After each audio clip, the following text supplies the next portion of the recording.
This is a good question. This is a question I get a lot. Any idea on when there might be some changes on child support, as it is still set up from the 50s? Yeah, a lot of our family codes are set up from the 50s, 60s, 70s. It's been decades since there's been major changes, and they were set up when the dynamics of families were different. One of the conversations that was had today was that we feel like in the next 20 years there's going to be fewer divorces because there's going to be fewer people getting married, but the number of purely child custody cases will go up because there's going to be more people be willing to be in long-term relationships and not get married.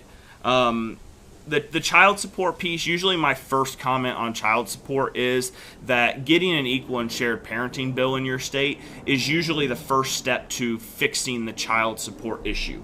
There are issues with it.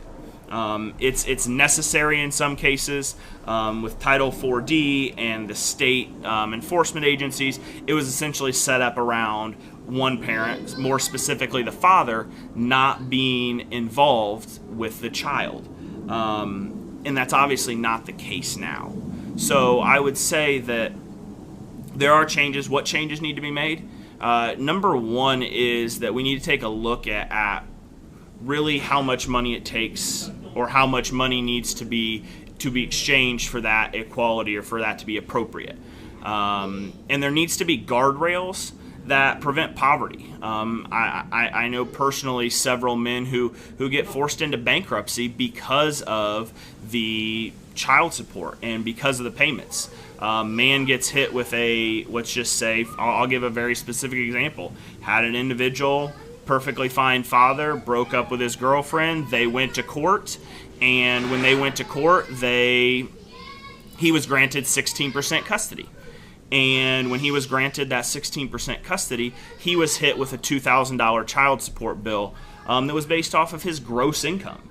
And he simply struggles to afford to survive for the next 3 to 4 months because he's been hit with that child support bill. So to my knowledge, there have been a few states, Florida was specific to alimony spousal support. There have been a few states kick that around, and I know there's always conversation about Title 4D, which is really the big ticket at the federal level that needs to be changed. But I don't think you're going to see a change in child support in any state substantively in the near future. It's really going to be about going after that rebuttable presumption, and then once we get to that point, taking a look at what's fair, what isn't fair.